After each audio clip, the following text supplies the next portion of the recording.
So day 3, prospect and sales. There's 3 topics that we're going to talk about here. Three core topics we're going to talk about. And that is, at the basic level, how do we get in front of a prospect? You know, I get the question from time to time, John, like, I love what you teach. I love your energy. I love this. I love that. But like, how do I get myself with what you've shared and taught in front of people so I can share my superpowers to them? And that's exactly what we have planned to show you today. So you're in the right place at the right time with the right group of people. Second is, John, now that I've once established that relationship or that open conversation, what do I now say to engage and keep them engaged? How do I move this along the line? We got you covered. We got you covered, regardless of your previous experience, your current experience, or the training you might be in now to elevate your experience. And then lastly is, how do I close deals and set expectations? And there's a couple of scenarios to think about here. One, I'm brand spanking new, never sold anything in my life, not a salesperson, but I can give good consulting and guidance, right? We're going to help you transition that. 2, I'm good at sales, but I've never sold a digital product. I've never fulfilled a digital product. I don't know what I don't know to make sure my client understands that I'm giving them the value that they deserve and that they're paying for, right? And then 3 is, now that I had the conversation, I have the process, how do I make it work great so I get 5-star review, customers happy, giving me referrals? Like, what are the small nuances associated in the big picture process of positioning, selling, and closing? And we're going to cover that as well. And by the end of this live session, you'll have everything you need, at the very least, to feel comfortable, confident, start getting into your network and starting conversations, and then having that roadmap of what's next after each step. So if you are on board with being the student and just following our framework and just following our lead on this, and then adding your expertise or your past experience on top of it, go ahead and type in ready. Go in the chat wherever you're at, YouTube, Instagram, Facebook, Threads, wherever our stream is going and you're watching, go ahead and type in ready. And with that, we're going to get kick-started here. Let me just move some of my notes here. Okay. And move this along the way. Awesome, awesome, awesome. So I want to share this slide here. I'm going to stay here for a while. For those that jumped in day 1 with our offer, we spent a lot of time on our gateway offer, our core offer, our expansion offer, and then the downsell offer. If you remember that, go ahead and type in the chat offer, okay? And if you don't remember that, or you don't remember watching that section, or you haven't got there yet, put tell me more about the offer, right? Just let me know that you don't know about the offer, and we'll get you some information on how to find more about it. But if you know the offer, type in offer. If you don't know, type in tell me more about the offer. But this is so important because when we started with the gateway offer, just to remind everybody, that's our low impact entry. And then we convert them into monthly recurring revenue, like a utility bill. And then we understand their business within those first 72 hours on the onboarding call.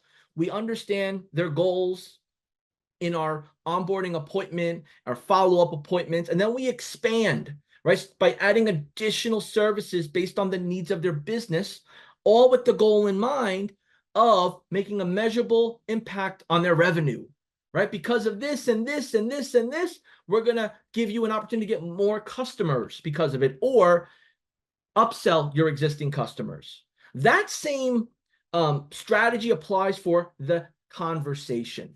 So every successful sales conversation has 4 phases, right? 4 phases. And it starts with you being the moderator, right? You hosting the conversation. And as you host the conversation, you're walking them through the next part of the conversation. And if done with practice and confidence, the prospect that you're working with will start to uncover and share what their story is, what they're looking to do in their business, where they're at now and where they want to be, and then how they make decisions on getting started, right? And that's, back in the day, it was, ask the question, get the answer. Today, more and more, it's the consulting approach, asking great questions, listening, active listening, taking that answer to that question and using terms like, help me understand this just a little bit more, right? Actively sharing like what you heard and asking for clarification, right? Help me understand is a great way of saying, could you tell me more, right? And as you start to uncover more, as the prospect is speaking it, they're also hearing it, right? So, there's a saying out there, be vulnerable, put yourself out there. And what that essentially means is share maybe the hardest things you're going through, share some of the things that maybe you wish were better. And as you share it, you hear it, the brain then says, let's make a change. And when the brain starts saying, let's make a change, the eyes are saying that you are the solution, the pathway to make that change. So let's just say, for example, I meet with you at your office, you're the business owner, and I'm just chatting with you. Hey, it's great to finally meet you in person, or it's great to finally have you, on the Zoom. I know our schedules were conflicting, but it's amazing now. Like, how's everything been? Like, what's going on in life, right? Anything fun? Like, maybe it's the summertime or whatever the case may be. Just find out about their personal journey. You want them to share their personal story. You don't want to get right into business. You want to get into person. If I get into understanding you as a human being, I then understand how you run your business.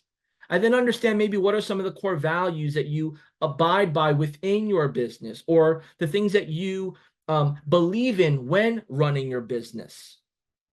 And I share that with you because the worst thing you can do is just show a slide deck and then go slide by slide by slide by slide. It's very offensive. It's too direct, especially for small to medium-sized business owners.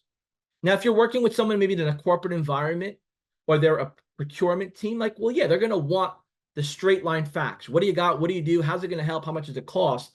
But we're working a majority with small to medium-sized business owners. So the small mom and pop on Main Street or side street wants to share their story and be heard and be felt like they're not just a dollar sign, right? Think about this, that someone meets you, they look at your wrist for your watch, they see you have a nice watch, they look at your clothes, they see you're well-groomed, and they say, you got money. You got money. Let me sell you something. How would that make you feel? If I saw your watch, your presence, and I said, she's got money, he's got money, let me sell them something. They need something that I have. Very offensive. So we want this to be a smooth, two-way conversation. So as we're moving and grooving here, we're not going sales scripts, but, there was a saying, as I was getting in my sales journey, the practicing you do behind the scenes is what comes out when it's go time, when you're in the sales meeting. So, putting together an agenda is important. Putting together some talk tracks is important. And practicing that naturally to yourself, whether it's recorded in front of a mirror, that's important to practice, because you're going to do and say what you practice. And then you can customize based on the information that you collect and the person you're talking to on that. So that's what I want you to keep in mind as we're going through here. This slide here is what we call the bridging system. The bridging system has 4 phases.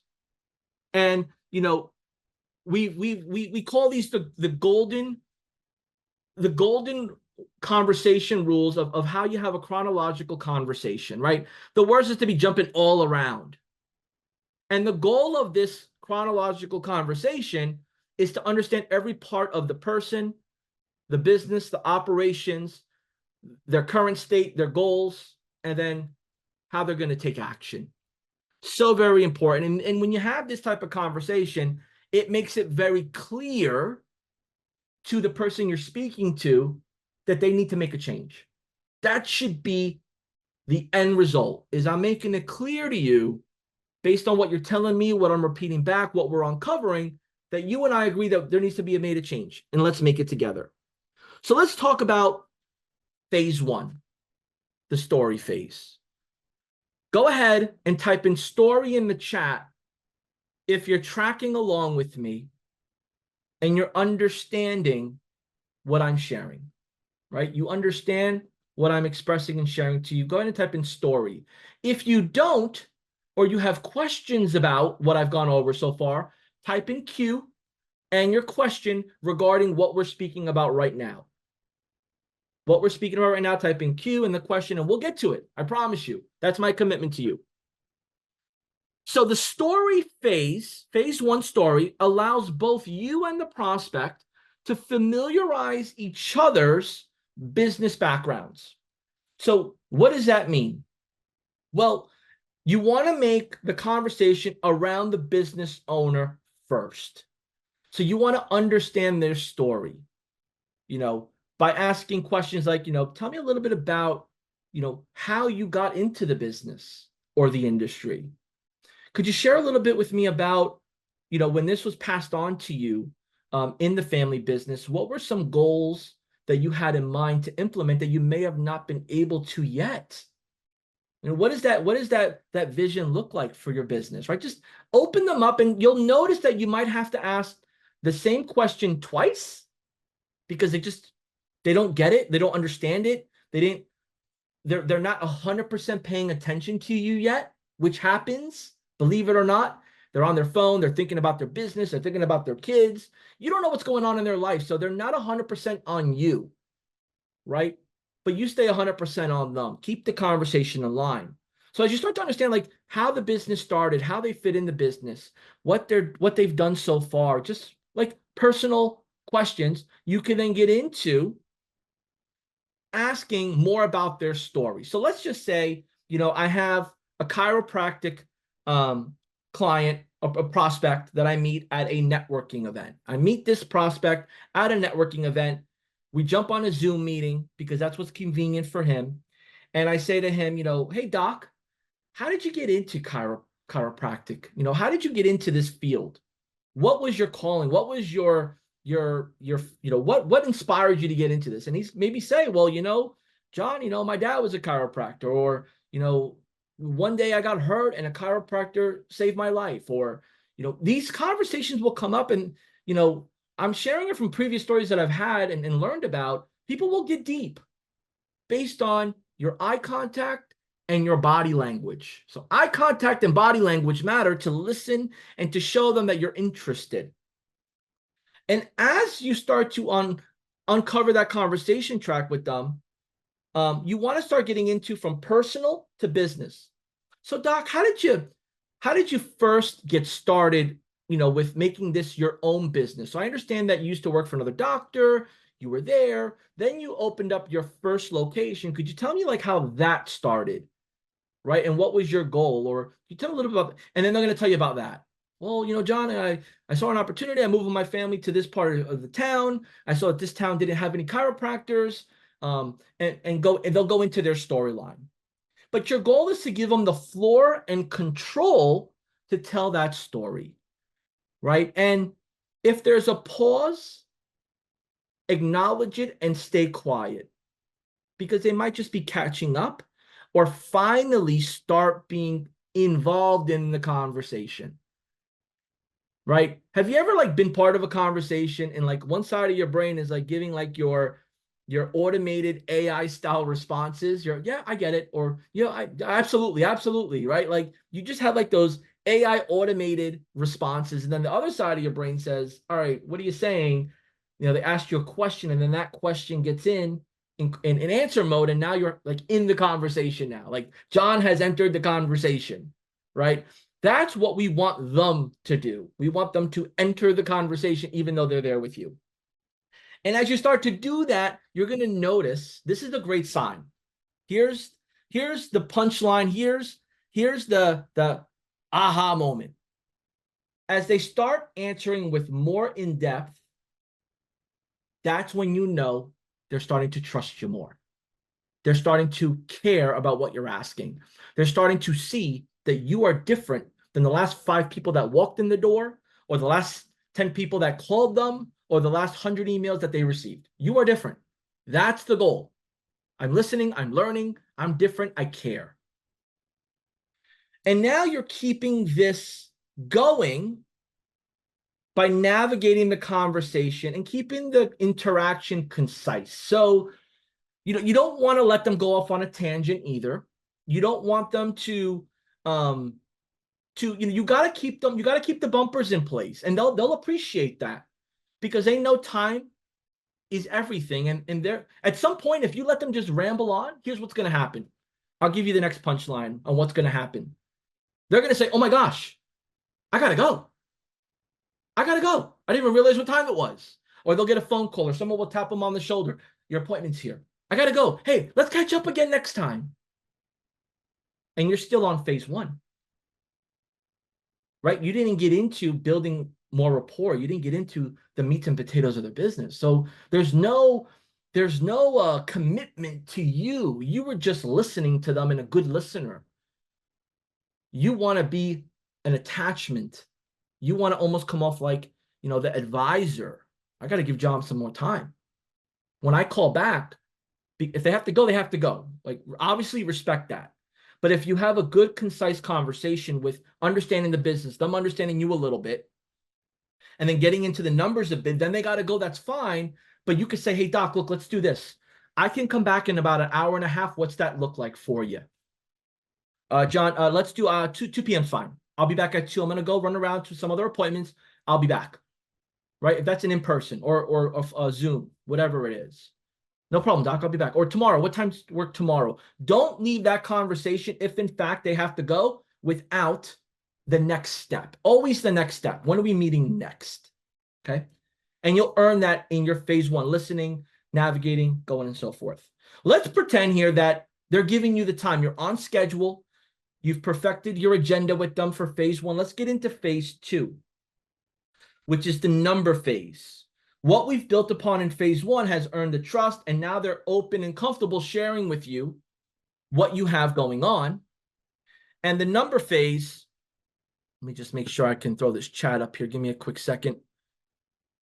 The number phase is a little tricky for you. I'm going to tell you why it's a little tricky for you. It's a little tricky because if you talk money so quick, you lost everything. If you talk money so quick, you lost everything. So here's the number 1 rule with phase 2. Never be the first to bring up finances directly in the sales conversation. Never be the first one. Go ahead and type in the chat, never be the first one to talk money. If you're following along, you're tracking with me, type in the chat, never be the first to talk money. It's very offensive for a small to medium-sized business owner. Very offensive because, we went from telling my life story to talking about what my goals are to talking about what I want to do for the business. And now you're going to say, I can help you do all that.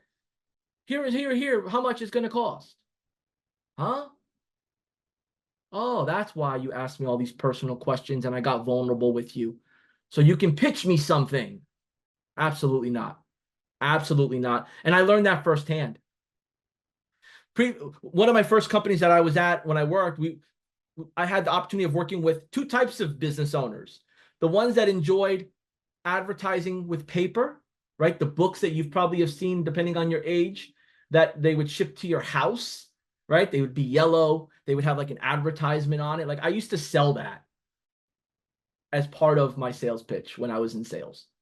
I know. And then, I used to sell digital too, digital marketing. And there were 2 different type of business owners, and I had to learn really quick that not both are the same.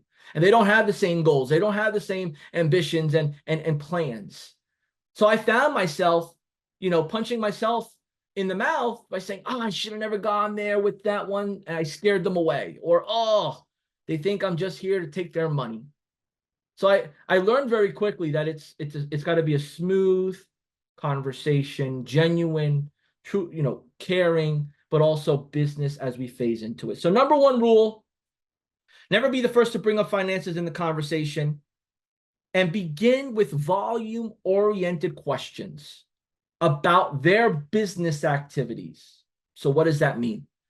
Let's go ahead and use the example of do me a favor, let's do this. Throw it in the chat. What type of industry would you like me to use an example of? Throw in the chat, what type of industry example would you like me to use as an example here? Okay. Got that. So let's say here we have the heating and cooling service provider. They install, heating equipment, air conditioning equipment, they do repairs, the whole nine, right? So if I'm having that conversation with that business owner, whether it's in the parking lot of the Home Depot, the Lowe's, at their job site, I'm having a concise, smooth conversation in phase one. I'm now moving into phase two, and I'm saying, well, Joe, tell me a few things here so I can help me understand how you operate the business now when it comes to attracting new homeowners that are moving into your area that are now having problems with their systems. How do you go about attracting those folks? And then Joe's going to share. We do direct mail. We do, the books that go out. We do, flyers. They're gonna elaborate, right? And you're gonna listen and you're gonna take notes. Many of you probably have great memories. Just let them know that you let them know you care by eye contact and by jotting down notes, right? If you text it or type it, they're gonna think you're not paying attention, even though you are a fast two-thumb typer. Paper pen works great. So let them know. And if it's just some quick squigglies, that's fine too, as long as you understand and you can refer back to it. Because the active listening in this part matters most. So Joe, what I'm hearing is, and help me understand if I'm on the right path here, you get most of your new homeowners that move into the community by traditional marketing through like the magazines, the books, the flyers. Is that right? Okay, great. Is there anything that you're doing with digital outside of your website? I saw your website. It's beautiful. It's great. Is there anything else you're doing outside of that? And they're going to share, John, no, I had a young gal, or I had a gentleman, I had somebody I was working with. I just fired the last company that I was with for a bunch of years that didn't do anything for me. Like, I'm not doing any of that now. My bread and butter is in my word of mouth and my print marketing. Okay, that's fine, Joe. And that's exactly what I need to understand. Tell me a little bit about how you maintain the relationship with your existing customers. How are you maintaining the relationship with your existing customers? And they might say, what do you mean? Right? So you have to use the question to fill in the gap of where you may not be clear to them, but you're clear because you know it already. See, that's the mistake I made in my process, my learning process. And what I've heard from others is like, we know it, so we assume they could read our minds, and then we're not clear. So then they just run away from the conversation. So make it clear, and you might have to ask the question two different ways so they understand it. So now, you say to them, how do you maintain that communication with your existing clients? Like, for example, are you sending them email reminders of what's going on when the seasons change? Are you sending them text messages? Do you have an app or an invoice tool that you're plugging folks' name, phone number, email in? How do you have that conversation with them that have already paid with you, use your services, or need warranty services in the future? And they'll go into what their process is. Again, you're jotting it down and you're understanding it. This is all about them and how they do business. And you'll learn very quickly as you're going through these conversations with these different types of business owners that everybody has their own way. It's not the same or unique or consistent. They might be using pen paper, they might be using their phone, their notepad, they might be using a very old antiquated process on their computer that's like an exe file and you have to like install, or some sort of CD, you know what I mean, right? Or they might have a big, robust CRM that's industry specific. All of it is fine, because all we're doing right now is understanding how they do business with their customers. And our goal is just to understand that process and picture it where we can assist them. Now, because we know that High Level has a bunch of features, we're not looking to replace anything. We're looking to go in with our gateway offer in the back of our mind, gateway offer, and see if they talk about anything with AI, automation, reception, live chat, live person, things like that, right? But we're not pitching, we're just listening for it, trying to get the clues. And as you go that route, you want to start pivoting as you understand their business and how they operate it. You want to start to understand their products, services, and how they go to market with it. Like, what's their gateway offer?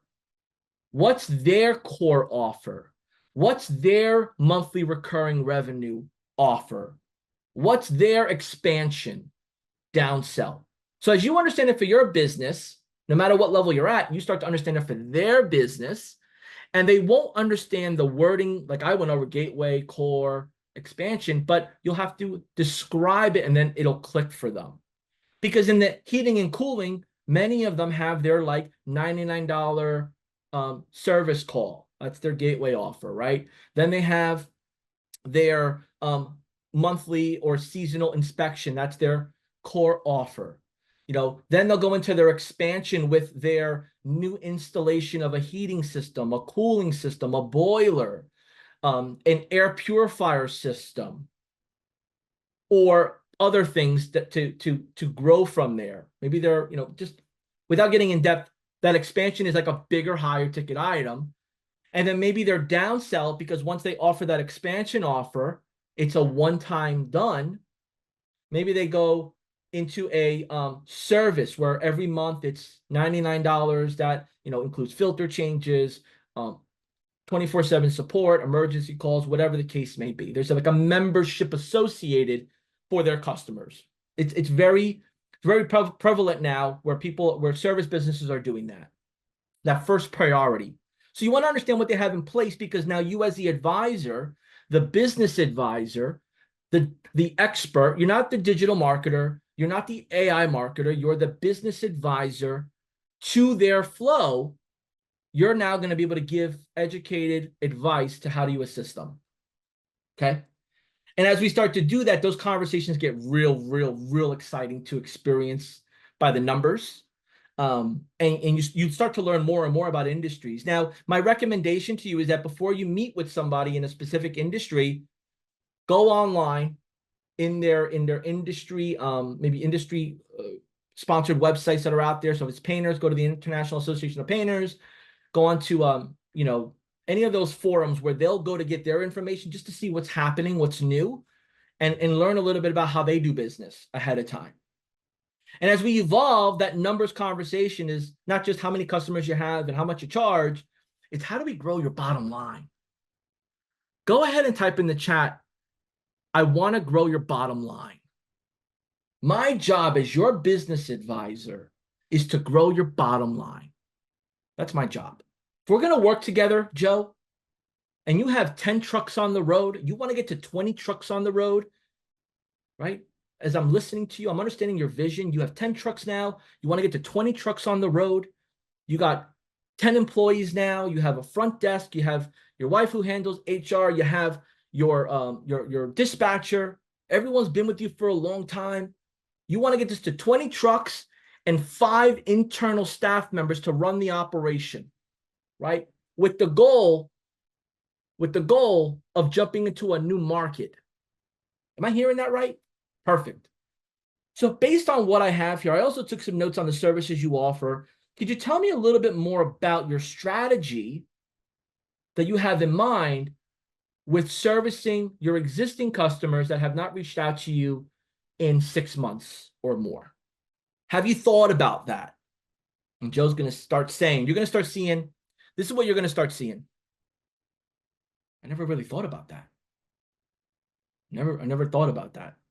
Or you're going to start seeing the eyes squint a little bit. You're going to start seeing like a little bit of a facial expression, or that I'm thinking, because now you've got them understanding. Like, they don't look at you now as just a salesperson or someone that's trying to sell a marketing. They're looking at you now as their business advisor, somebody who knows more than them where they want to be because of the experience. And now they're like, no, I never thought of that. I never thought of that. Okay, great, no problem. I have a plan that I want to share with you, a strategy, and we can customize it based on what you're looking to do.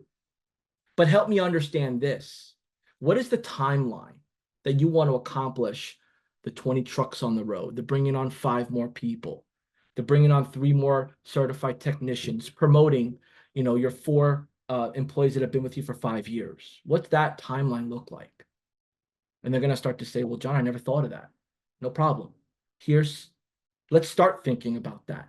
Because when I come in to help you when the time is right, I'm going to be able to amplify that from many different areas based on my experience and my resources, right? So we're going to use your way of doing business, your experience, and I'm just going to add on to it to get you where you want to be, and then we can go from there. And then they're like, all right, I've never had anyone tell me that. What do you do again? Here's another one that's great. What do you like? All right, so help me. What do you do again? Because now they're going to think like this person has presented themselves as the expert. They know their stuff. They're listening to me clearly. They're repeating what I'm saying. They took a page of notes. This person is not just a salesperson. What gem have I uncovered by accident? And that is a compliment to you. And that's not going to happen overnight. I promise you there. But this is the framework that you're going to perfect. Maybe you watch this video again. Maybe you grab a few nuggets and you start complementing it with your existing trainings that you're doing, or other professional sales trainers that are out there, and embedding it. Okay.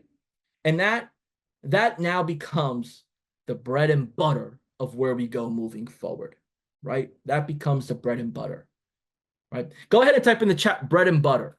If we got to end of phase 2, we have bread and butter. I love bread and butter before a little dinner. I'm not going to lie. My little pet peeve is if I'm going out to eat and there's no bread and butter, or bread and some oil, I'm out. I'm out. Bread and butter. Get me comfortable. Get me understanding that you know what I'm talking about. Let me know you respect my time. Let me know you see my vision, that you can help me grow my business. That's the bread and butter. So as we got the bread and butter going, now we need to serve up the entree, right? Because we don't have no room for appetizers. This is the bread and butter. Now we're going to entree. The entree is we've earned the time, trust, and now we're going to get into market product fit phase. Market product fit phase.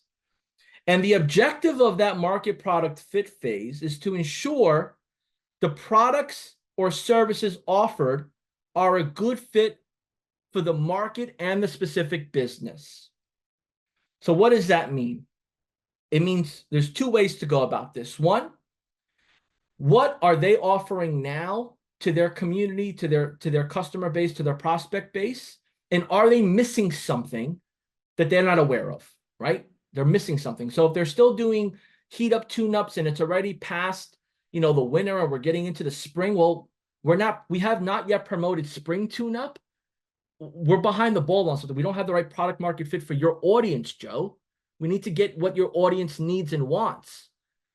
And then that's also product market fit for you, right?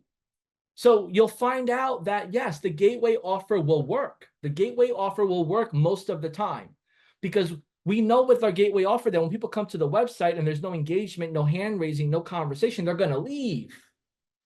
But as you learn about their market product fit, and then you take your product suite, you can start to picture and discuss from a high level overview, a bird's eye view overview of different ways that you fit into their plan after we solve the initial pain point, which is maybe communication, conversation. I don't have time to answer the emails, the phone calls.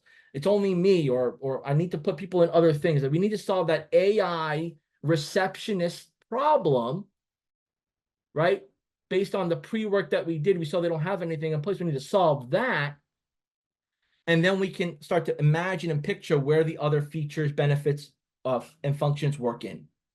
So you have to understand their market product fit and yours. But I want you to be cautious. I want you to be cautious about something. Do not accept a commitment right off the bat without asking second and third layer questions. So what I mean is someone says, "Oh, you know, I love everything you're saying. I love everything you're saying. Let's just do it. How much does it cost?" Well, you're gonna find that that's not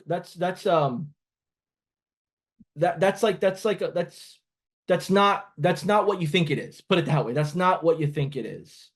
That's just them getting to the point. I just want to know how much, because you gave so much value that they think this is going to cost thousands of dollars and they don't want to pay that much, or they're not ready for that and they just want to dismiss the conversation because they've gone too deep with you already, right? So let's just say, hey, look, based on what I'm understanding here, I could share some ranges, but I just have a couple more questions. Help me understand these few things first, right? And your goal is to, right? The overall goal is to, right, make a business relationship, but you want to set the right expectations. So this is where we're going to start setting the expectations, right? Start setting expectations now by the conditions of their business. So I understand their market product fit. I understand what they do, what they want to do. Now we need to put the plan together for them to easily understand. So Joe, I'm looking at your website here, and my experience and analysis shows me that you're doing ads. You have people coming from traditional marketing, advertisement. You have customers going onto your website. They're filling out forms. You're not getting back to them quickly as possible. They're sending you messages on social media. You're not getting back to them. It's causing friction and angry clients. I'm also noticing that you don't have anywhere where customers can get questions answered that are basic or maybe frequently asked. And I'm also noticing that there's no way to capture visitors on your website that are unidentified, right? That they don't fill out a form, or they don't call you, right? So it's unidentified traffic. So what I'm thinking about here is you're the perfect fit for my AI receptionist service, where we install the live chat on your website, and it starts to capture people that are coming in for whatever reason and engaging with them. Like we're, two-way conversation. Have you ever thought about that before? Have you ever thought about in the past maybe having someone dedicated to communications or conversations? I have, John. I have thought about it, but it's just too expensive. I can't pay someone $20 an hour, or better yet, I can't find anybody that wants to work. Like that's like the biggest thing with contractors. I can't find anybody that wants to work. I completely understand, Joe. I completely understand. This is not a problem isolated to you. It's everyone in the industry that experiences this at some point or time. So I just want you to imagine this, Joe. I want you to imagine that folks that are coming to your website from advertisement, organic traffic to your website, they're visiting your social media, they want service, they go to your Google business profile, they're clicking a button to chat, they're clicking a button to learn more. And now you don't have to worry about someone responding back 15 minutes or 60 minutes later. An immediate conversation starts and goes on without you or a staff member. Have you ever thought of that as an option? And they're typically going to go one of these. I don't got the money for that. I don't have the money for that. I don't have the time for that. I'm not techie, John. Look, John, I understand where you're going with this. I appreciate it. I'm not techie, man. I'm this. Or my wife, my wife doesn't want us to get too techie. We don't want to get too robotic because our customers love us because we're family owned and operated. I get it. I completely understand. I resonate with that. But do your customers appreciate that you're not responding right away at their availability? Do they appreciate that it takes 20 minutes or 60 minutes to get an answer or confirmation? Do you feel that you might be losing customers or have a leaky bucket based off of that? And you may or may not know the answer. That's fine. But I want to show you that it does exist. And this is what I've helped others kind of plug that hole. All right, well, tell me more. Tell me more. Tell me what you got, right? You're going to get that. You got to be ready for that. No one's going to say, hey, here's my American Express, or here's my Visa, or here's my cash, or that ain't going to happen. You're going to have to navigate the maze, navigate the conversation. That's why you're bridging the gap in this phase 1 and 2, because you've built up the trust, knowledge, and understanding in those 2 phases. Now we're getting into phase 3, right? And it's not going to be easy, because if it's easy, it's not worth your time or theirs. You got to navigate as the business advisor, the trusted advisor, right? So as we start doing that, you're going to notice that things are going to start clicking. You're going to start getting, your swag, your comfortability, your confidence, and now they're leaning in. They're all in. Tell me more. What do you got? Okay, how do we do this? I like it. I like the idea. I'm thinking this. I'm thinking that. Or I thought of this. I thought of that. But tell me more. Those are good signs. Those are good signs. So let's get into the last phase as we phase that in. If this is helpful, if this kind of me going scenario example with context around each phase is helpful, go ahead and type in the chat, very helpful. Let me know that this is worth your time so we can bake this in maybe in a couple of slides or an additional training, because I respect all of your time. So let me know if this is very helpful. And if you need more clarity, go ahead and type in the chat, more clarity. Go ahead and type in the chat, more clarity. And we'll start, treating this like a coloring book. We'll just add a little bit more color and a little bit more detail within the lines, right? We're coloring in the lines here. We just got to get a little bit more detail. And then we got a good picture, right? So let's get into phase 4. Everything you've done through phase 1 through 3 is exactly what a business owner expects without expecting it to actually be done. Because, there's so many amateur salespeople out there. There's so many people that don't care. They just want the sale. They just want to move on. It's a scarcity today that people spend time, they sit down, they have a cup of tea, they learn with you, they listen, they take notes. That's scarcity out there today. And if you're doing that, you're not going to get results, right? And although results may vary based on your efforts and your knowledge and your practice and your experience, following the structure is important. The structure is important. So let's get into the decision-making phase. If you're ready to go into the decision-making phase, go ahead and type in ready to make a decision. I'm ready to make a decision. Because that's our goal, is for them to be ready to make a decision. And, the focus during this time is understanding how the prospect, how the business owner, so let me put it this way. If I'm having a conversation with you on the other side, right, and you're a business owner, and we've gone through phase 1, 2, and 3, like, and trust me at the 1st to 2nd degree. That I know for a fact, because by this time, I've spent maybe about 45 minutes with you, right? And you're giving me more time. The phone's ringing, people are tapping your shoulder, you're hitting the ignore button, you're engaged, right? So I know I'm doing my part up to now if I see those signs. That being said, I now have gone from discovery, positioning, understanding, product market fit, industry fit. Now I'm getting into understanding how you do business. How do you do business? And what does that mean? It means a little bit more than just that you take, the 24-hour rule to think about it. It's more than that. Understanding how you do business is how I understand how you process things, how you set expectations, how you police those expectations if they're getting done, how you go about giving time and committing to the process, and then how you continue the conversation for fulfillment. Like, you want to understand if they're the business owner type that they just sign and then you can't get a hold of them, because those are not good customers to have, right? Sign something or give you the card here, take the card, right? I don't want those customers. They're not going to go anywhere. They're not going to help. They're not going to listen. They're going to charge you back. They're going to ask you for that money back because they never cooperated with you. There was always a gap in the fulfillment. So they're going to call their credit card company and say it was fraud or no good, or they're going to say, hey, send me my money back. We didn't do anything. Gap, no good, not good for business, waste of time.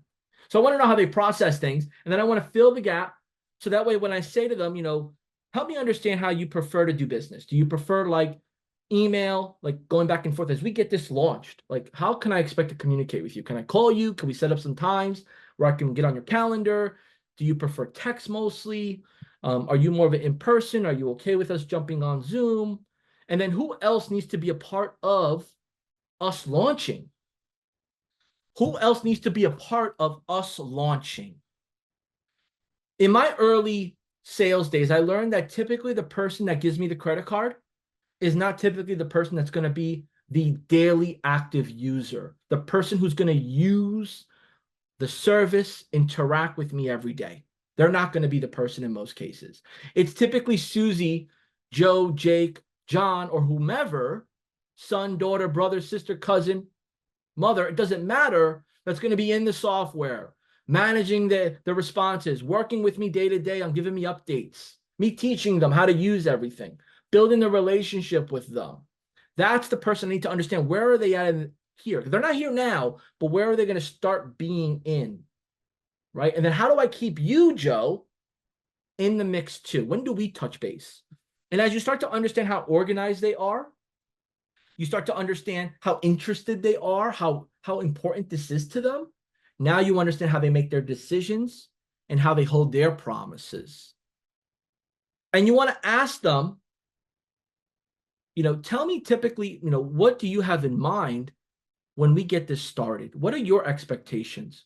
What are your hopes and wants? And Joe, I just want to make sure I'm setting this up for it to be exactly what you expect with the results that I'm promising you, with the structure that we're going to put in place. And they'll share with you, John, look, I'm a busy guy, right? I'm in Florida for 3 weeks out of the year. I got my kids, I got this, I got that. Jason's my service manager. You'll be working with him mostly. Tara's my dispatch manager. You'll be working with her. And then Jake is my head tech on the field. You'll be working with him. No problem. Joe, could you do me a favor? Could you get me them an introduction? And then can you promise me that when I text you and call you, I'm gonna do so, it's for important reasons, and that you'll take my call? Absolutely, John, I'll do that. Great. We set the decision and the execution all in that one area, right? So if that resonates with you, or if you're experienced, right? If you're experienced in sales, go ahead and share with me if this has been helpful. And what's a nugget that was helpful for you? Was it maybe how I delivered an example? Was it maybe a different view or strategy? Go ahead. If you're experienced with sales, just share with me what's one thing you took out of this review right now together. And if you're new, go ahead and share with me what you're going to start focusing on, which is maybe a potential weakness of yours.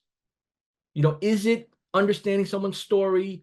Is it maybe learning the questions you need to ask for your niche or your industry, or just in general business?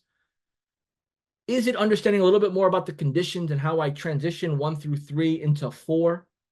That's going to be important for me to know as I go back.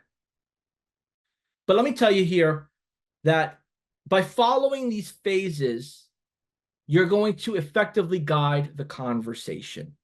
You're going to effectively handle objections that are minimal and that are big rocks. You're going to lead the prospect, the new business owner friend. I used to always call them business owner friends. You're going to lead the new business owner friend into making a decision point a reality, having faith that someone is here actually to help them and not just take their money and run. And that'll lead to one or two things. One, it'll lead to an either immediate sale on the spot. They're going to say, all right, John, I got to go. I got to really go now. I appreciate it. I'm all in. You got me. I'm great. Let's do it. Right? And they're going to give you the car. You're going to process it. No problem. I'm going to be a few minutes here on the side, getting everything going. I'll give your card back to you, whatever. Right? Perfect. Great. Or they're going to say, John, I need to think about it. John, I need to think about it. And I don't want you to feel deflated if they say they need to think about it. I need you to look back and think, did I ask all the questions in the numbers, in the story numbers and conditions to find out who else needed to be involved in the conversation? Or did I rush kind of through because I let them lead the pace of the conversation because they never really opened up to me. Now, keep in mind, someone that says I still need to think about it might be for a few reasons. One, maybe your product pricing is out of their budget, or they've been burned so many times they don't trust. Two, maybe they want to cancel an existing service they have, or they want to run it by someone. They just have this self rule that it takes, I gotta just consult. That's fine. You'll have no problem to pick up where you left off as long as you built the rapport, the trust, the confidence as their trusted business advisor. And you should be able to continue the conversation through text or phone. If you're still in the email thread with a small business owner, you didn't bridge the gap. You didn't bridge the gap because business email is just too professional. That's designed for more sending, deliverables, updates, reports. You want to be in that text to phone voice. So important. If you're in their ear or you're in there, if they're reading you, you're important to them. You want to be in the important side. You want to be the asset, not the liability. Okay. So as you do this structure, when done over and over and over and over and over, becomes like clockwork. Clockwork. Telling you.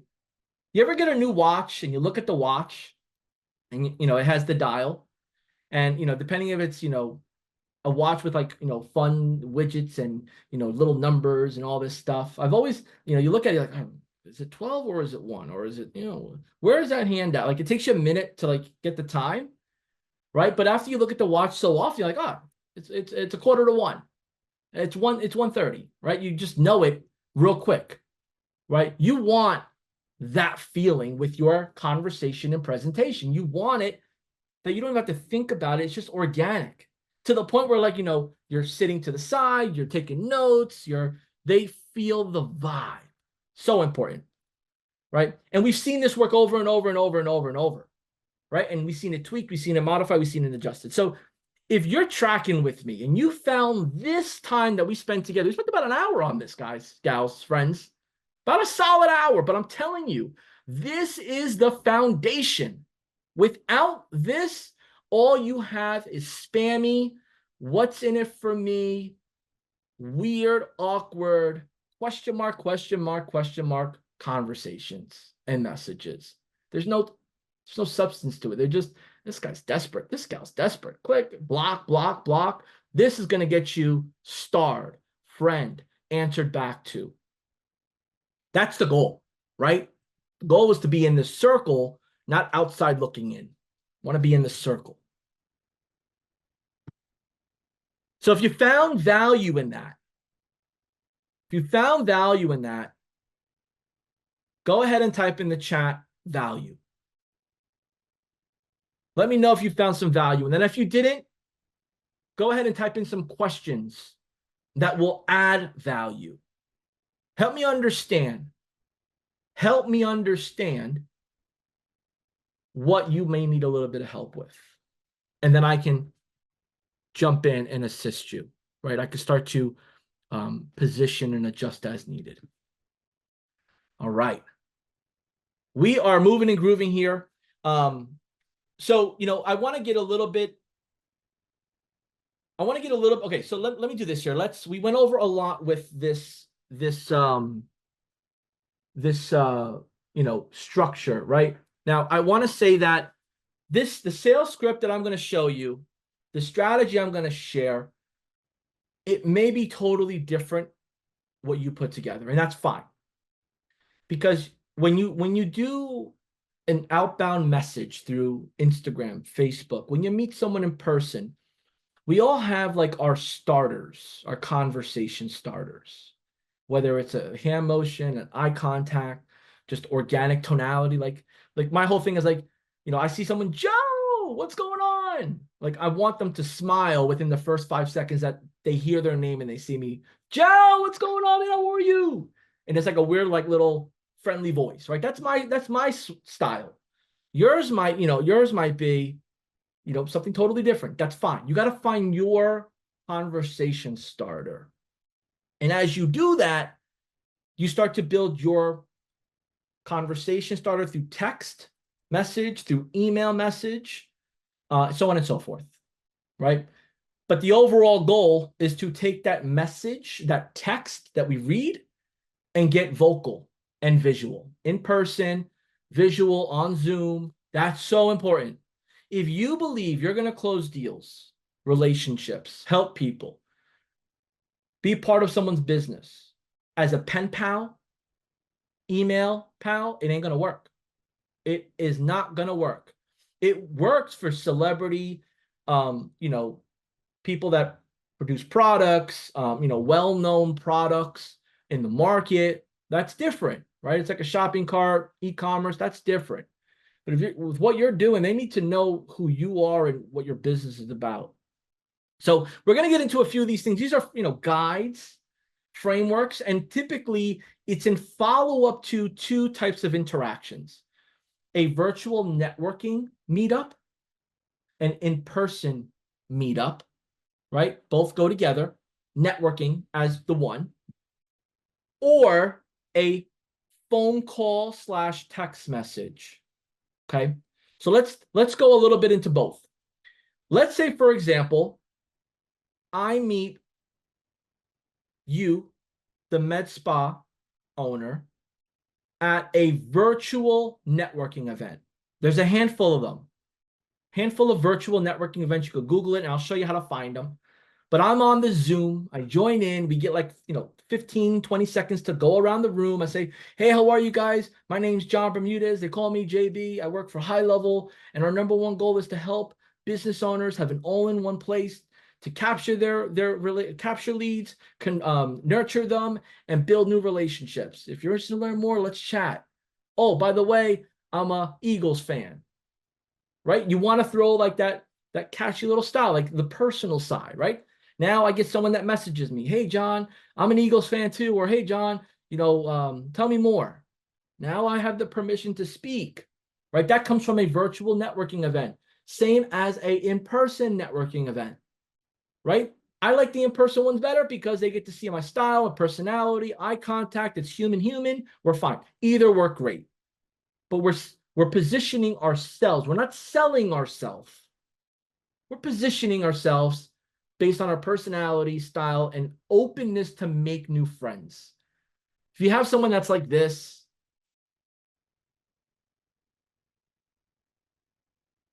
that doesn't give you the permission to make a friend with me.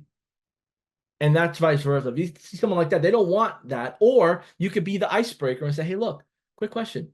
You by chance looking at the score for the games? That happened? Whatever. No, I'm not. But by the way, I'm John. Nice to meet you. Where are you from? Oh, and now we're going to small talk, right? You got to open up. You have to be the facilitator in the conversation in any sales and prospecting way of doing business, period. No matter if you're selling cookies, cupcakes, med spa, equipment, gym membership, doesn't matter. You are in charge of the relationship. So now we take those concepts of introduction at a networking event, and now let's say someone says, hey, John, I want you to meet my wife, Jane. She just opened up a med spa business in town. She's been looking for someone to help her out. We're doing the grand opening on Tuesday. Could you just take a look? Absolutely, man. For sure. Now he introduces me through a text message to the wife and the partner and say, hey, Jane, Tara, I want you to meet John. I met him at a networking event. He works for some company called High Level. He can help you, blah, blah, blah, blah. And I say, hey, everyone. I throw a little emoji. Now continuing the personality and the question. And now we're getting into phase one. Phase one happens now off of just that form of meeting someone. See how this all works together? Right? You have the agenda without saying, hey, I have an agenda. Right? So phase one comes in. Now let's take that text message now turns into a phone call. So now we have the vocal and then maybe it turns into a Zoom meeting or an in-person appointment, right? But we want to know their story first. So when you look at this slide here, let me share this. This email, I've now given you context on how you need to customize this email. Customize this email based on the context I gave you and the framework, so that way it doesn't sound salesy and cheesy and desperate. So, hey, Jane, I wanted to reconnect with you regarding the grand opening of your med spa business, comma, super excited with what you have going on. I did a little research after speaking with your husband. I would love to get on your calendar. I did notice that you already have a Google business profile and some great reviews. I'm excited to learn more about what you have planned prior to the grand opening. When would be a good time for us that I could either come by in person or grab a chat with you on the phone to learn a little bit more and understand what you need now before the grand opening and what your goals are thereafter?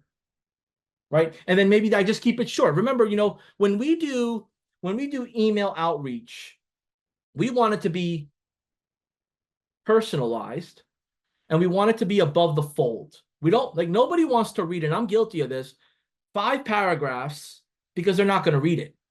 So it's above the fold, mobile phone friendly view. If I have to swipe up, you lost them. Okay? Go ahead and type in the chat. My email needs to be above the fold. Above the fold. Above the fold. So important. And when we do the email, we have to personalize it and base it off the conversation that we last had. Base it off the conversation that we had, whether it was text, email, in-person meeting, referral, recommendation, whatever it is.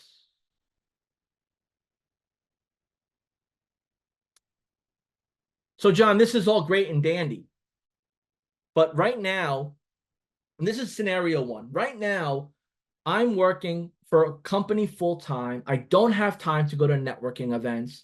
I don't have time to attend virtual networking events. As a matter of fact, I'm bombarded, and I just want to get this started as a side hustle to learn and build upon it, right? So I'm going to go now into how do you go that route, right?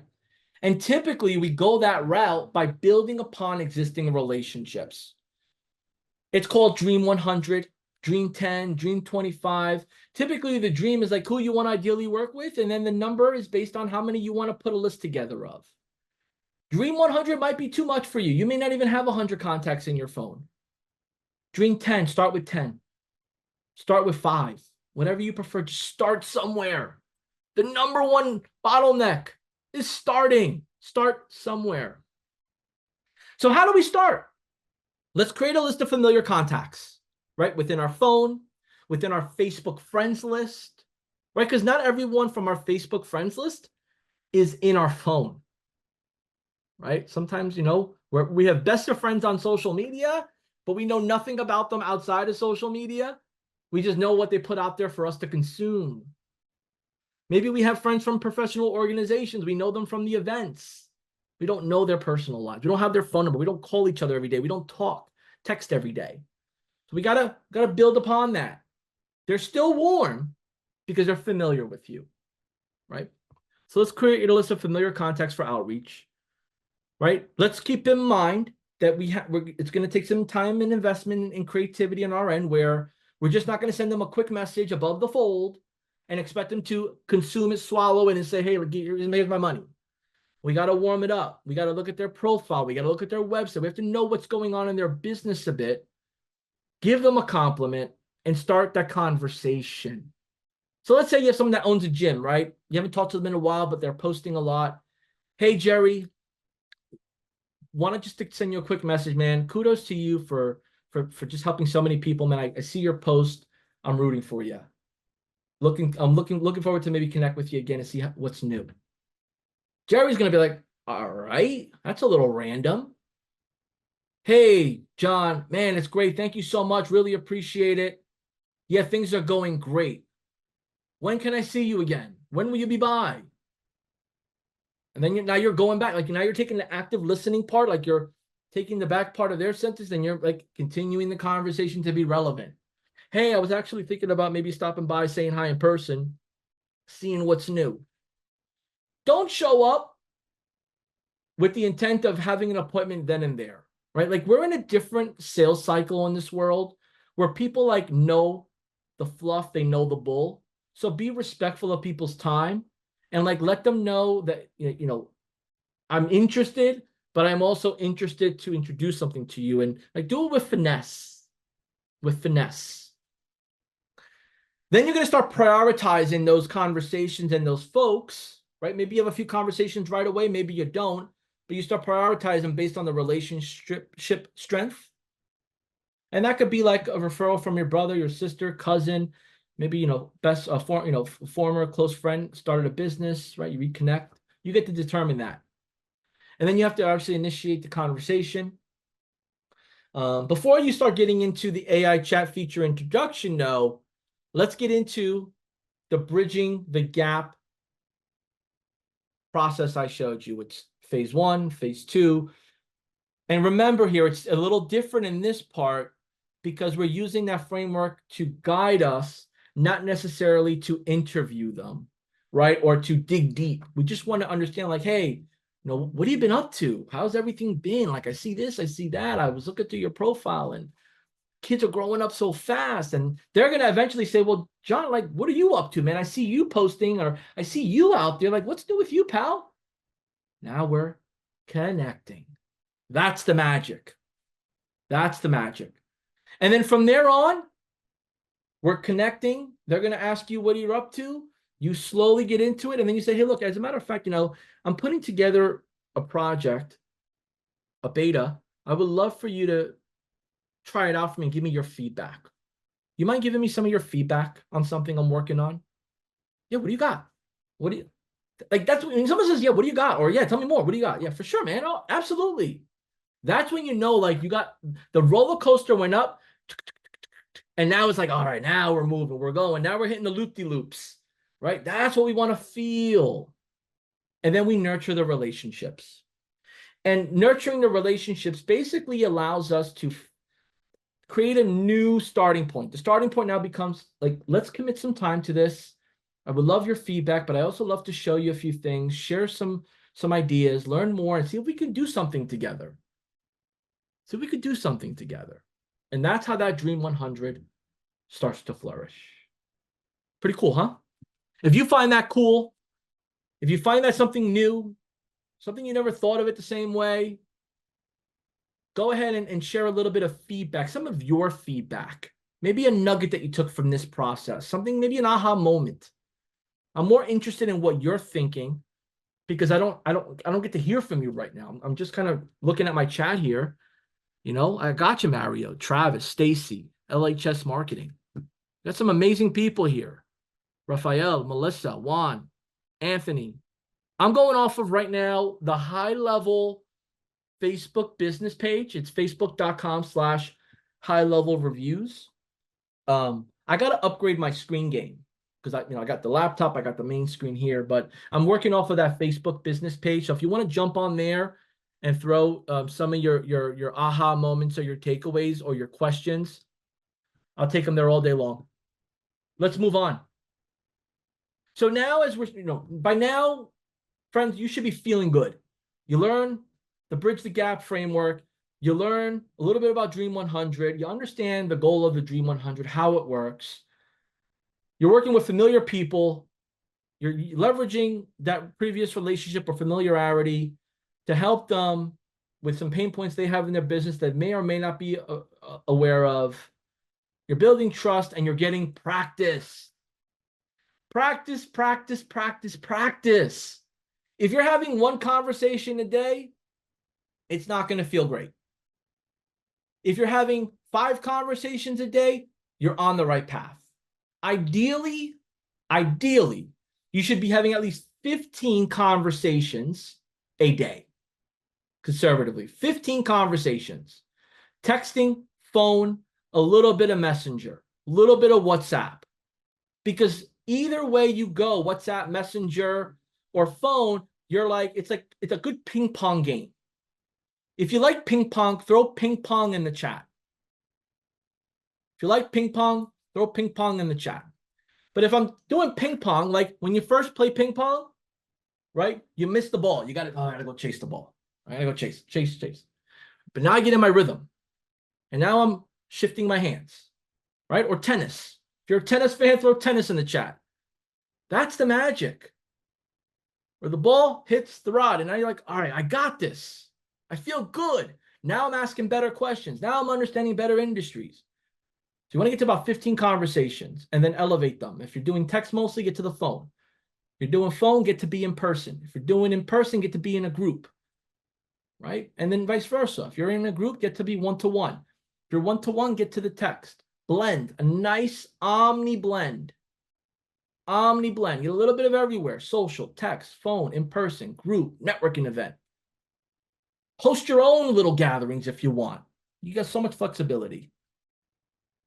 And at the end of the day, the purpose of it is to understand more about their business, what their target is, what their industry standards are. Because you're in business doesn't mean you know business. Let me repeat that. Because you're in business does not mean you know business, right? So think of this way. If you own a pet, let's say you have a pet dog walking business, right? Or you have a pet sitting business, right? You could understand the concept around, you know, pet care, responsibility around it. How much is the average, cost? What's the expectations, security, all those things. You can understand that part of the pet business. But if you don't understand how to promote the business, how to engage with the prospective clients, how to attract new people, how to build a brand, how to give people a great customer experience, although it's just a dog walking business in your mind or a pet grooming business in your mind, the average customer value is about maybe $150 for grooming and more, depending on what it is. So it's a business, but there are gaps in the business owner's mindset because they're focused on maybe one part of the business, which is just keeping or getting customers the way they know. They're not thinking about everything else involved in doing so. So you have to be the trusted business advisor, stay up with your knowledge and industry news, and know where to go to give them value, educate them. When you educate, you start to get a different level of relationship. So with that being said, now you start to, help them explore products, audiences, trends, goals, based off of what you've learned. Now you speak their language. Now you speak their language. So think about this. If you've ever been to an amusement park, whether they're doing a dolphin show, an orca show, seals, whatever it is, any of these major theme parks, they have their whistle, right? Very, very light whistle. You barely you can hear it, but the pet hears it. The animal hears it. The mammal hears it. You're speaking their language. You're not yelling what to do. You're speaking their language, whether it's hand signals, sound. You need to speak your business owner that you're working with language, and that's understanding their business. And then you're tailoring that knowledge to what you can help with, leveraging the Bridge the Gap conversation framework. So now there's so many gems in this Dream 100 that this is really all you need if that's what you have available. Because if you do too many things at once, you're not going to get anything done.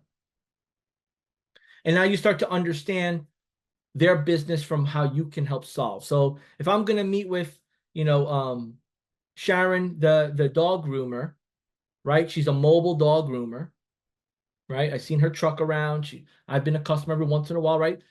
I'm gonna start asking her questions. So, Sharon, how do those that see your truck parked while you're taking care of one of your pet members, how do they get a hold of you?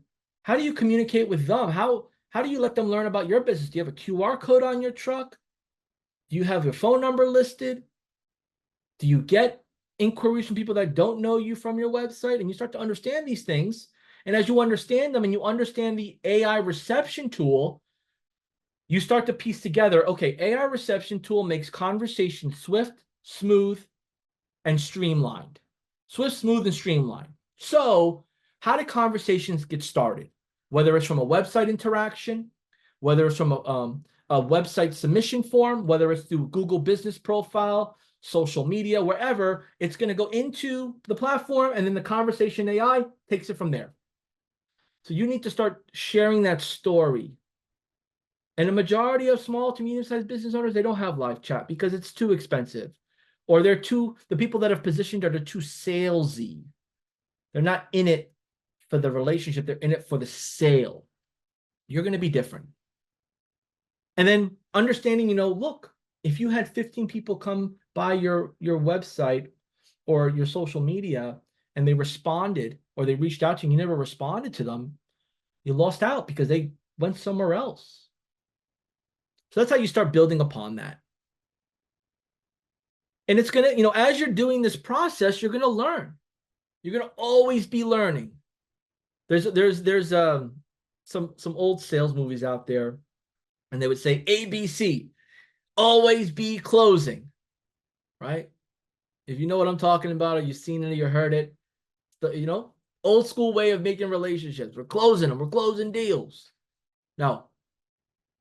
ABL, always be learning. Always be learning about the industry. Always be learning about the potential prospect or customer you want to work with. Always be learning about how your customer is working with their customers. And you start by looking at their website. You start by looking at their social media. However and wherever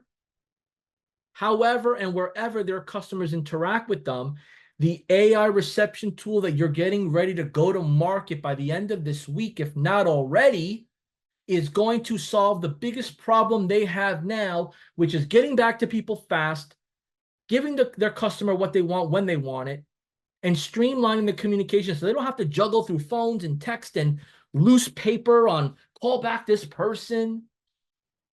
No more. We're streamlining it all. But you have to know what they have now. And then you have to be the conversation starter. And then you have to be the relationship builder and maintain it. And then you have to express interest in their growth, in their future, in their personal journey. You have to facilitate that. When people think about digital marketing, right? They think about digital marketing and digital citizens and digital nomads and laptop lifestyles. And people think this is easy stuff, that we just do this and it's like a quick, whatever. No, there's a lot of emotional responsibility in your shoes and in those that do this for a living. They support and feed their family by providing digital marketing services. Know what I mean. There's a lot of emotional time, understanding, and relationship that's involved to even get a customer, let alone to service them and grow with them. So you have to truly want to work with the person you're working with for it to even be worth your time or enjoy and learn as you go. So you're going to get to pick and choose who you want to work with. Not everybody's for you, and that's okay. Because my commitment to you is that with what we've shared here at High Level, from this challenge, from our just tons of hours and hours and hours of content and strategies and interviews and spotlight sessions and workshops, it's really up to you to execute and build the plan that serves your area, your business style, and what your customer or potential customer needs. Okay? But at the end of the day, none of that happens without active listening. So asking the right questions, understanding, always adapting, always learning, always growing, building trust. It's all here. Be all ears. For those that are new with us at High Level, just learning about us or maybe jumping in, this is Hiley. Hiley is our mascot. So if you ever see Hiley, that's our mascot, and just be all ears. That's what we live by here at High Level. We're all ears to our customer and to our relationships, right? And if you get this down packed the right way, you're gonna have your phone blowing up through phone calls, text messages, right? And you're gonna have to manage the conversations or relationships. You're gonna have to set up your AI to answer those frequently asked questions, right? You want to drive the traffic to your AI website so that way your AI could assist you in your journey, right? Results may vary, right? But let's just forward think here of like how this is all designed to evolve your structure in getting your AI reception agency up and running. Right. And there's a handful of text message scripts, frameworks, styles. You can customize it, obviously fit your personality in, right? But these are some conversation starters. Hey, Johnny, how you been? It's been on my mind to reach out and share some pretty exciting things with you. Or, hey, Johnny, I see you doing some fun stuff, man. How's everything going? Would love to chat with you. Let's catch up, right? Like, or voice. Like, if you do voice, like whether you have an Android or an Apple, like there's voice. You can do voice. Messenger has voice. Take a video, right? Hey, Johnny, wanted to say what's up, man. I see all the exciting things you do. Let's catch up, brother. Or hey, Sharon, I see you got, the baby pet's running. You got the team out there. I saw your truck. Would love just to catch up and see what's new, right? Get personal. You have the opportunity. Once you start building that flow, you have a blue ocean of people that want to get to know you and talk to you because your personality is amazing. You're interested, you're a breath of fresh air to who they are and what they're doing. You give a different professional perspective, and they want to be around like-minded people. So be like-minded and be the resource, be the trusted business advisor to them. And when you're on the phone, keep it fun, keep it light, keep it professional, keep it with confidence, keep it with swag. Listen. You don't want them to look like that, of just hearing you yap, two-way conversations, ask questions, open-ended conversations. Your job is to listen, not for them to listen. Your job's to listen, right? And here's just another framework of how you can go about, right, as you are going more in depth into the conversation. In depth is based on the Bridging the Gap framework, how you met them or refer to them, whether you're starting out by email, getting into text or messenger, whether you're graduating from messenger into phone, Zoom to in person. You have to keep all these things in mind. And it's so important that whether they do business with you or not, you become the student. Just say, would you mind sharing a few things on how, what your thoughts are? Could you help me understand where this, may not fit into the way you do business? I would love to learn a little bit more so I can, right, maybe in the future collaborate with you or maybe show you the next iteration of what I'm putting together. Yeah, John, it's not you, it's me, it's the time, or, I don't really it fits into our business, or we want more SMS. We don't want to do web chat. We want okay. We'd rather have email answered, right? So you get to really understand how you need to customize and replan your positioning, or maybe how you're gonna, throw that ball next. And you can pick up. It doesn't have to be on the one call. Just no problem. And you got my number. Let's catch up. Text me, call me if you come up with an idea. If I come up with an idea, I see something, I'll let you know. Make that business owner friend at the end of the day. You make a business owner friend, you're in good hands. If you're following along with me and you believe what I'm sharing with you, if you believe what I'm sharing with you will add value to your conversation or to your strategy to make a business owner friend as a trusted business advisor, go ahead and type in the chat business owner friends. And that's just, in total, from positioning statement to the framework, bridging the gap, listening, outreach, Dream 100. If you believe all those components will help you make business owner friends, go ahead and type in the chat business owner friends. And if you disagree or think we might be missing something, please share your input.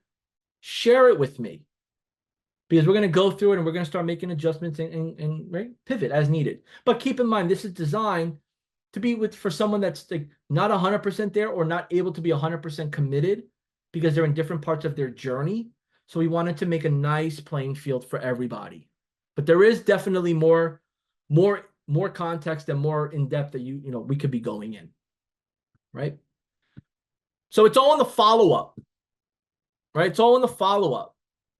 whether you've experienced it as a customer with a business, whether you've experienced it with RSVPs for a birthday party, a family event, right? You have an RSVP date, but no one always, sends it right on time. You might have to, hey, just want to nudge you. Are you still coming? Or I haven't heard from you. Are you still coming? Or, hey, I haven't heard from you in a while. Are you okay?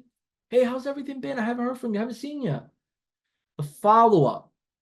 The follow-up is not designed to be, hey, look, we spoke last Tuesday from 12 p.m. to 2 p.m. I put together my 13-point agenda. I put together my 52-page report. I put together the strategy that's going to make you a bunch of money. Have you had a chance yet to speak with your bookkeeper and send over that check? That's not follow-up. That's just like click, right?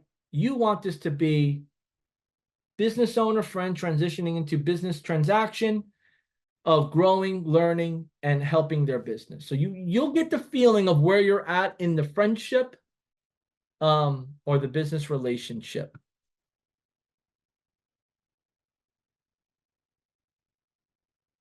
Overall goal, right? Get on the rocket ship like Hailey. You want to prioritize personalization. You want to understand their needs. You want to revolve around their needs. You don't want to make it like you're taking advantage of their vulnerability. You don't want to make it seem like you're throwing things in their face. You want to just be a genuine, caring business person that wants to make business friends, business peers, and you feel and understand that you can help them grow their business, right? And genuine connections will come from it. You'll be able to help them, whether it's a beta, paying client with a gateway offer, paying client with a core offer, paying client with an expansion offer, or an existing client that expanded and now is going into a downsell offer as needed. This works for everybody, prospect to client. Now I want to expand here as we're wrapping towards the end of our training here. I want to expand into some virtual networking. When I was working for one of the companies I was at before, I was there for 6 years. And at the time when I started, door-to-door was the core way of growing your business. Door-to-door was going down Main Street, side street. At that time, social marketing wasn't a thing. Networking wasn't a thing. It was just go door-to-door. Here's your book of business, make new friends, make new relationships, and go, just go door-to-door, period. Go figure it out. And I did that. But what I also did was I started making a lot of business owner friends. And I was walking down Main Street. I was learning all their names. And I was getting introduced to other people. And then I was introduced to networking. Now this, right before when COVID hit, we went virtual networking, which became like a huge, big, magical part for businesses. But prior to that, it was still around. Now virtual networking still exists. It's still a core way of meeting people. And there are many, many great groups of people out there that have small groups networking, mastermind style networking, and then like community fee-based networking where they charge you like, per visit, they charge you per month, or they charge you annually, right? And these are some of the ones that I've personally used and I've experienced. With BNI, I've been a guest to many, many groups. I've made friends with many directors that started off as, just networkers, and then they became like they grew within the networking space. Now they're directors of the networking group. They have their own chapters, right? You don't have to do that, but knowing those folks and making relationships gets you more introductions. Latip is right next to BNI. They're both same style, right? But they're in different markets, right? They're in different markets, or maybe one has a different theme or format than the other. People gravitate to what fits them. HNP is amazing. The Happy Networking Project.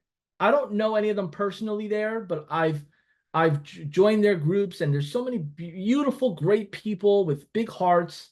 They meet every day. You should Google it. They have like a whole calendar page where it's like Tuesday through Friday, and they are on fire. You make so many friends, breakout sessions. Like I'm not endorsing any of these. I'm just telling you that there's communities out there from these three all the way to Meetup, Eventbrite, Google search, all there to be a resource for virtual networking, whether you are in far part of the country where it's dark right now, or far part of this of the United States where we're 3 hours behind, and it's Mountain Standard Time or Pacific Standard Time or Eastern Standard or Central Time. Like, you get to pick. It's all there. Doesn't matter where you're from or what language you speak. There are for everybody.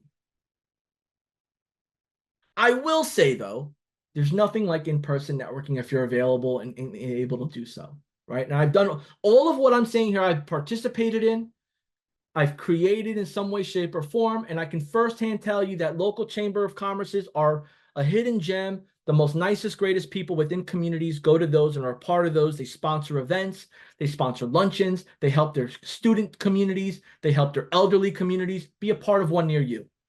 Industry associations are amazing if you're getting ready to jump into a niche, painting niche, plumbing niche, HVAC niche, whatever niche you're jumping into, chiropractic niche.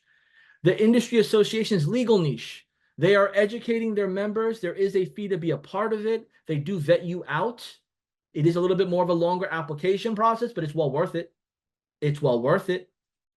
Then you have small freelance business networking groups. Like if I put one together, it's a once a month or once a week. It's free, whatever that is. People create those on their own. They typically promote them in 2 areas: on Google through Eventbrite, Meetup, or on Facebook events. Facebook events, typically there as well.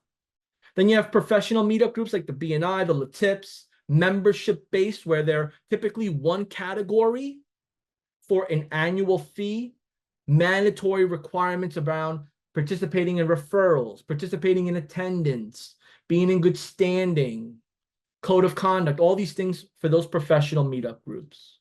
Then you have like one-off business networking events. In New Jersey, I ran one, like I had a bunch of vendors, and I grew my reputation in my area when I was in sales outside, because I put like a bunch of people together at a beautiful outdoor place, and free entry and networking, and business owners were getting exposure. Like, you can go creative as that, or you can rent a office or partner with a business owner, someone that has an office, and bring people together to do one at their office. As we get into trade shows and expos, they become a little bit more of an investment, but they are worth it. But you have to have a little bit of a different strategy. So keep in mind, when you're at trade shows and expos, it's around vendor tables and typically big, big settings. So whether it's the Jacob Javits Center, it's other centers throughout the country and in major cities. People are spending premium to have tables, to have 10 by 10 sections. It's a big investment for them. So they're not always excited about you pitching them something. But what they will do at those events is they'll attract other like-minded people. They'll have networking stations. They'll have education stations. They'll have after parties. They'll have gatherings. If there's one in your local area, I recommend attend. Pay the small fee to go in as a ticket. But if you're traveling out of state for one, just understand what you're going to get from it, because you can spend a pretty dollar on it. Local business events might be, a church hosting something, a professional group. They come in different styles and people. Professional development workshops. There's amazing groups like the SBDC, the National Chamber of Commerce. There's these organizations that they give grants, they help people, they bring like-minded business owners together with the intent of connecting them to grow their business. And those typically are maybe a fee, or there's some criteria. And then you have university and college alumni events. If you are part of a previous university or college, a trade school, some sort of professional certificate provider, they typically bring people together. They're great for meeting folks, but also to just stay up to date. This is a big part of success for a lot of folks that are able to do so. If you are tracking with me and you understand and you see the value in this, go ahead and type in #networking. #networking. And if you're not 100% tracking, that's fine. I want you to be vocal. Go ahead and share Q and your question, or ask, what you may need more context on, and we'll get it for you. There's no scarcity with the amount of information we give out at high level. Okay. Thank you all for jumping in there. Appreciate it. Right. How do I search for these? This is how you search for these types of events, right? It's great to talk about the opportunity, the strategy, but this is how you take action. Action is key. Jump on Google, Bing, whatever search engine. Results will vary. So, what Google results have, Bing results, Facebook results will be different, because keep this in mind, the event organizers will not always go through a checklist. They might just pick one area to promote the event and then do other marketing to their database. So there's a lot of variations. Make sure you add the location, the city, the region. That's important. Use filters, because sometimes old events still pop up. So make sure you look at the date, you look at the description, so that way you're not driving or making plans and then this was like from last year. That happens. Been there, done that. Explore event websites like eventbrite.com, meetup.com, Facebook event marketplace. In Facebook, you click the hamburger, there'll be an event section. Sort it by your area, sort it by your date. You'll be surprised what you see. And then look at local sites, like your local newspaper, your local Tap Local, your local. We all have our local magazines, our local info sites, message boards, moms groups, dads groups, Facebook groups by your town. There's so many nuggets, because here's the problem. People have a great event, they have great intention, but they don't know where to promote it all the time. So there as well, event organizers are a great person to partner with, to have a joint venture with, where you help them set up their process, and then maybe they spotlight you at their event. So now we're meeting people. We got a great database. We have great relationships. It's now time for the demo. Right? It's time to show them what we got. When we demo, we're going to demo our AI chat website that we showed you how to create. We're going to tweak the questions. We want them to ask questions that we have answers to. So you will need to update your document if something is not detailed enough. But we want to do the demo from the phone, from the screen share, from their computer, from their remote screen, whatever it is. Just let them go to the website and see it in action. I could also do this for you. And that'll start opening up their thought process. And as you customize the demo, like we talked about in the Bridge to Graph framework, we start to customize it based on the needs of their business, how they're doing business. And we start to tailor it towards industry best practices, things they may be doing at a minimal level. How do we optimize, customize, and grow your business within the community? And it's important when you're demoing this, you demo it with positivity, a smile, and forward thinking. Remember, if it slows down for you, it could be their Wi-Fi. It could be their area. That's fine. But it's still going to be faster than what their staff member or them is going to do.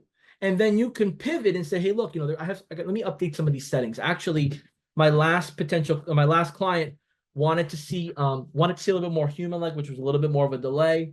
Let me change some settings here. While I'm doing that, let me show you the settings. Right? That's how you know you're getting good. You're able to pivot naturally. Let me show you the settings. Check this out. And get right to it. Don't do this should have worked well. Don't go that route. It's like going to Broadway, someone making a mistake. You never know on Broadway if they made a mistake. They just keep it moving. You're going to keep it moving. And then you want to engage them with some questions. What are your thoughts? Joey, what are your thoughts on this? Let me get in your brain. What are you thinking? How do you think you can make this help you, where you're not tying up, your dispatcher to answer, the most basic questions over and over and over? Help me understand how you feel about this, right? And getting into that encouragement, that interaction, and chopping it up. Just having a good two-way conversation. Good two-way conversation. And then you're taking their feedback, their interest, active listening, you're recapping it, you're repeating it, not word for word. with some swag, finesse, and professionalism. So help me understand if I'm on the right track, Joe. You want more new homeowners that are moving in. You want more new homeowners that opted out of the home inspection that now have to like figure out how they're going to get a new system because it's getting chilly or super hot. You have no way of kind of doing that now. You're open to learning more, but your concern is time, pricing, and you're not tech savvy. Am I tracking with you the right way here? Am I missing anything? Nah, John, you're 100% on the ball, man. What do you got for me? Right? And they're gonna like there's different ways to pass the ball. They're gonna like, what do you got for me? Right? Or they're gonna do one of these.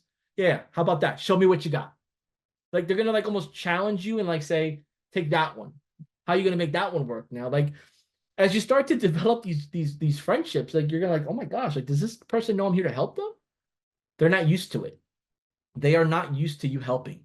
They're used to someone, hey, show me your wallet. Hey, let's get you going now. They're used to that. They're not used to help, friends, relationships. So just keep that in mind. Don't take it personal. So I want to get into a little face-to-face here. We covered a lot. And we probably started like this, but now we're like this, right? And we're like this because there's two things. One, my head is throbbing. You threw too much at me. I don't know where to start. Actually, you scared me from even wanting to do this. I thought this was much more simpler. Or it's, all right, man, what's next? What's the homework? Like, what do we got to do? I'm not good at sales or I'm not the best at sales, but I'm open to learning and, putting some of this framework to work. Either way, it's okay. Either way, it's okay. And I want to remind you, this is where community and support come into play. Community and support come into play right now. And that's in the 5-day Facebook AI group is where the community jumps in to support you. And then the support, the speakwith.us/success, those superheroes behind the scenes are the ones that are going to get you fast-tracked and overcoming some of those uphill battles that you might be experiencing or have some fear about. But fear is the number one reason why people don't take action. So don't let fear get in your way. You got the Facebook community.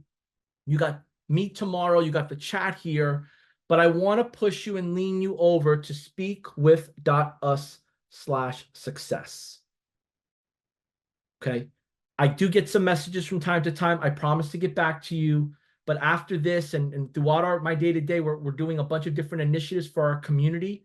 So it's hard to respond to everybody the same moment. I promise you, I see it. We'll get back to you and our team will help you thereafter. But don't lean on something that you don't have control over. You have control over speakwith.us/success. So that being said, let's get into the homework that is going to be expected of you to do. So for those that are just joining in, that just got access to the group, I know who you are, right? Because, right, when you run a Facebook group, it tells you who's new. There's a handful of you that haven't posted a photo or a video. You know who you are. It's okay. Doesn't have to be the most recent photo, the latest photo, the most wild video. You don't need a video. You just showcase your personality a little bit. So the folks that are in there have the permission to reach out to you or at least comment and be engaging with you. So I want you to go to day one. I want you to post in the Facebook group a photo or a video, share a little bit about your story, why you took the challenge, and get that ball rolling. Okay? Then I want you to go, if you're just joining us and getting access, go to day one, check. Day two, check. Day three is today.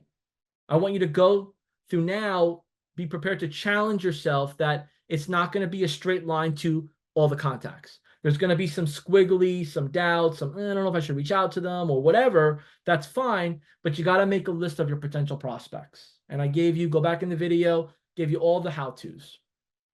Then you got to go find a local or an in-person online networking event. You got to participate in one at least. Put it on your calendar, show up, listen, have your introduction ready, and just make a friend, right? Perfect. Then I want you to start like commenting on some posts from your friends, sending some text messages, If you're not having at least 5 conversations a day at the basic level, you're not going to get momentum. You need 5, 10, 15 plus more. And again, everyone's situation is different, but you have to have more than 5 conversations and work towards that. And then I want you to practice, whether it's your phone, hit record, pretend you're talking to it, whether it's a mirror. I prefer the phone or the Zoom recording because I can go back and even though we all cringe when we hear ourselves, I'd rather cringe and know that my eyes were like this, right? Or I was like looking like all nervous and crazy. I want to know what I look like a little bit so I can control and practice my flow. And I want you to start doing the same. And what you're going to notice here real quick is that you're going to start getting this rhythm, right? It's like when you're in the car and you're driving, your favorite song pops on and you know the words. Like you go from, and then you go from like, I know, like you start spitting fire. Like you know what the words are. It's just different energy. You have a different connection with the song. I want to get you to the part where you have that connection with your pitch, your conversation, you're building rapport, you're bridging the gap, and you feel great. Because if you feel great there, everything else is easy peasy. Results may vary, but your action matters the most. So we have tons of questions. I want you to share with me whether it's 1 word, 3 words, a sentence, or an emoji, how you feel after today's session. I want you to give it to me real. How you feel after today's session. Be respectful, but give it to me real. If you felt it was great, tell me it was great. If you felt it was, I liked it. I get it. I understand. I know it already, but I appreciate you, right? Let me know how you feel about it. I'm opening up with you now because I have no fear. I know what I'm doing. I want to know if I'm coming across that way with you so you can be better at what you need to do. Because my success aligns with your goals and what you're doing within our challenge. I appreciate you all. It's been fun. Shout out to all the high levelers behind the scenes that make this product amazing for folks like you. Shout out to our leadership, our support team, the folks that service all of our customers, whether it's through chat, messaging, phone, email, all of our affiliates, all of our customers, all of our new users, all of our folks that are looking from the sidelines, debating if this is for them. Thank you all for tuning in. We appreciate you at High Level, and we look forward to hitting you with some fire on day 4 as we get into onboarding fulfillment. See you tomorrow. Have a great day. Catch you later.